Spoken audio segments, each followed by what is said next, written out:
మంత్రివర్యులు శ్రీ పవన్ కళ్యాణ్ గారికి, గౌరవ జిల్లా కలెక్టర్ శ్రీ షణ్మోహన్ గారికి, గౌరవ ఓఎస్డీ గారు శ్రీ వెంకటకృష్ణ గారికి, ప్రేమితులందరికీ నమస్కారం. ఈ వేదిక నుంచి మీ అందరితో ఒక 2 అనుభవాలని షేర్ చేసుకుందాం అనుకుంటున్నాను.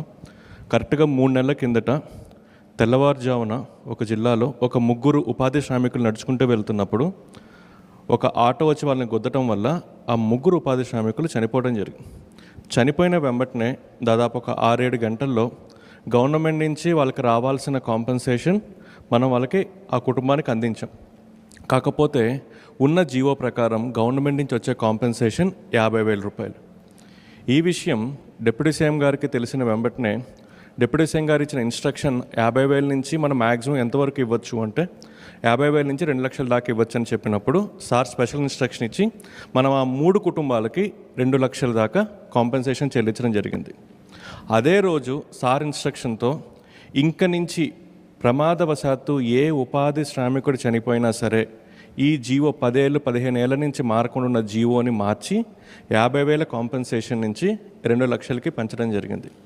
దాంతోపాటు మరుసటి రోజు మళ్ళీ డిపార్ట్మెంట్ వాళ్ళందరినీ డిప్యూటీ సీఎం గారు పిలిచి ఈ 2 లక్షలు కూడా ఆ కుటుంబానికి సరిపోకపోవచ్చు అని చెప్పి వారం పాటు ఒక మిషన్ మోడ్లో అందరి చేత ఇన్సూరెన్స్ చేయించి ఆ ఇన్సూరెన్స్ నుంచి మళ్ళీ 2 లక్షలు వచ్చే విధంగా చేశారు. అంటే ఒక జిల్లాలో 3 ఉపాధి శ్రామికులు చనిపోతే మేమనుకున్నాం ఆ 3కి రావాల్సిన కాంపెన్సేషన్ ఇస్తే సరిపోతుంది అనుకున్నాం. కానీ డిప్యూటీ సీఎం గారి ఇన్స్ట్రక్షన్ మేరకు ఆ 3కి వచ్చే కాంపెన్సేషన్ 50,000 నుంచి 2 లక్షలు పెంచి దాంతోపాటు ఇన్సూరెన్స్ నుంచి ఇంకొక 2 లక్షలు. అంటే ఫ్యూచర్లో ప్రమాదవశాత్తు ఏ ఉపాధి శ్రామికుడు చనిపోయినా ఇంక నుంచి వాళ్ళకి 50,000 కాదు, ఆ కుటుంబానికి తోడుగా 4 లక్షల రూపాయలు వచ్చే విధంగా చేయటం జరిగింది. రెండో అనుభవం, పిఠాపురంలో ప్రమాదవశాత్తు ఒక ఎలక్ట్రీషియన్ చనిపోయారు. చనిపోయిన తర్వాత ఆయనకి కాంపెన్సేషన్ ఇచ్చారు. జిల్లా కలెక్టర్ గారు ఫోన్ చేసి సార్ ఆ ఇష్యూ క్లియర్ అయిపోయిందని చెప్పారు.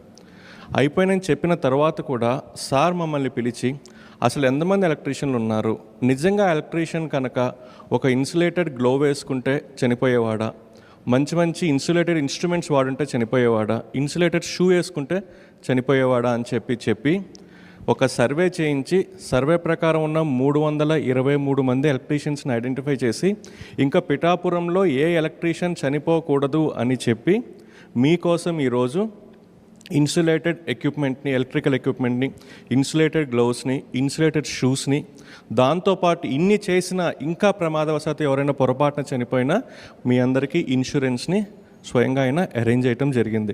కాకపోతే ఈ వేదిక మీద మీ అందరికీ చెప్పేది ఏంటంటే ఎంత ఇన్సులేటెడ్ షూ ఇచ్చినా, ఎంత ఇన్సులేటెడ్ ఎక్విప్మెంట్ ఇచ్చినా, ఎంత ఇన్సులేటెడ్ గ్లోవ్ ఇచ్చినా మీరు కొంత జాగ్రత్త వహించకపోతే దానివల్ల ఉపయోగం ఉండదు. కాబట్టి ఇచ్చినవన్నీ మీరు సద్వినియోగం చేసుకొని మీ కుటుంబాన్ని మీరు దృష్టిలో పెట్టుకొని కొంత భాగం జాగ్రత్త మీరు కూడా ఉండే విధంగా చేయాలి.